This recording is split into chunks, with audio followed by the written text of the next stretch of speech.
Okay, now it's not so much left. I don't know, maybe I have missed something, but I'm too tired to remember everything. So I'll take the last things I have written down. There was a neighbor, and we are still neighbors, and we are both believe in Christ, but none of us knew that the other did.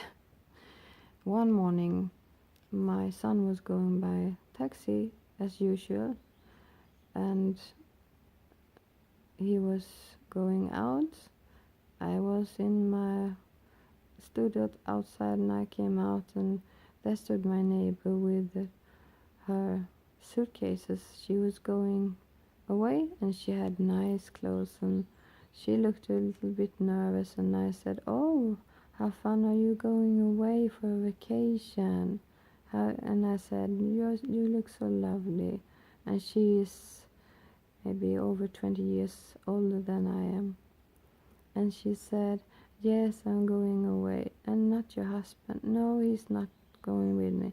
"But it can be good," I said, "to go alone sometimes and just be by yourself and clear your mind." "Yes, I'm going with a friend." But she said, and then I said, "I can help you with the bags," because they were heavy, and I saw it was a lot for her. And I had hurt my shoulder, but I didn't care, so I said, "I can help you down." "Oh, you're so kind," she said. And of course, this is something everybody should do. This is nothing. I'm not. I'm not no one special. But when we came down and I opened the door, and exactly when she was going to going to go to the car, she said, "I'm so afraid of the flight." "Oh, please don't be afraid at flying," I said. "You know, God takes care of that. You do not need to worry about anything." "Bye bye," I said, and she went away.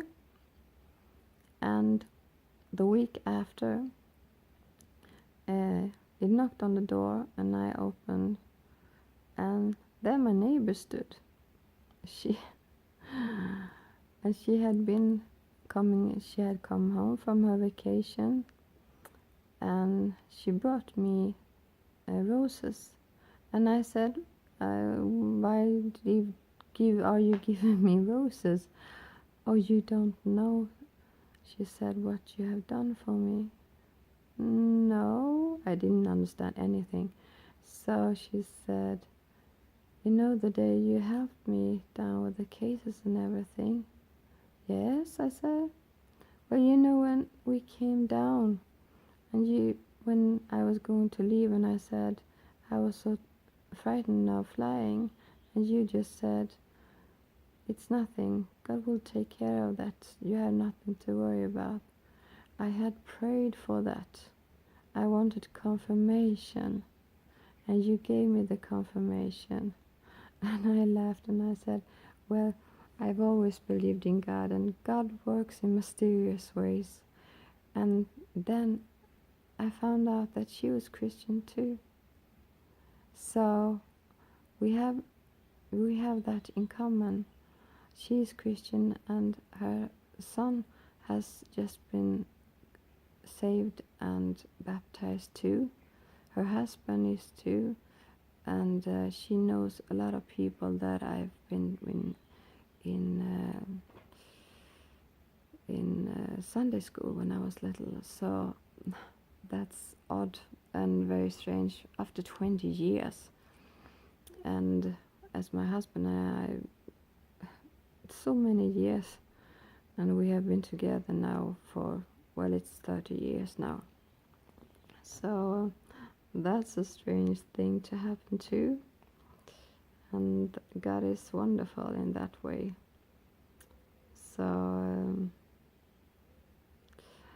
and also my son is he sees things very in a way that I can't, well, explain sometimes. he was very little when he saw a picture, and it's a picture of my mom sitting and holding our daughter when she was a newborn, and my grandmother sits beside, and I sit on the floor.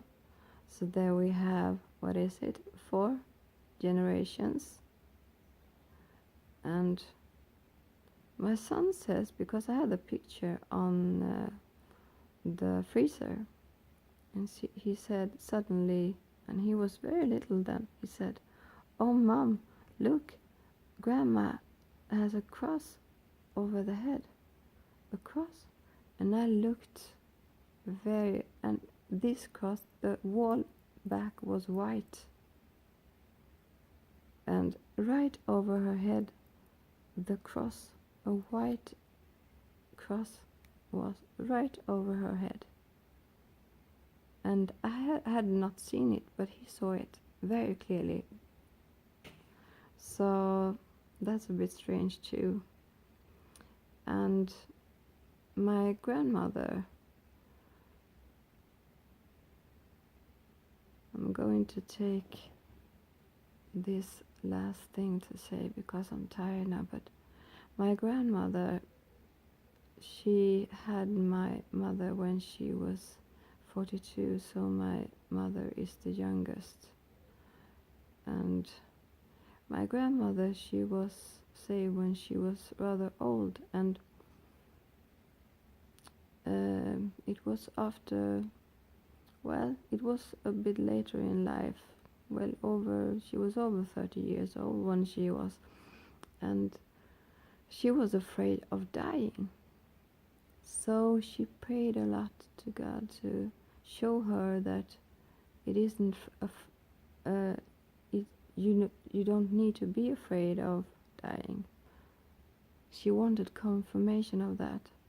And one day she had a severe stroke, and for a couple of minutes she was dead. And then she told me this, that she saw her family and everything, and it was beautiful. And then they woke her up. And she was so angry, she said. I was so angry. Told them, "Why did you wake me up? I had such a good time." It was so beautiful.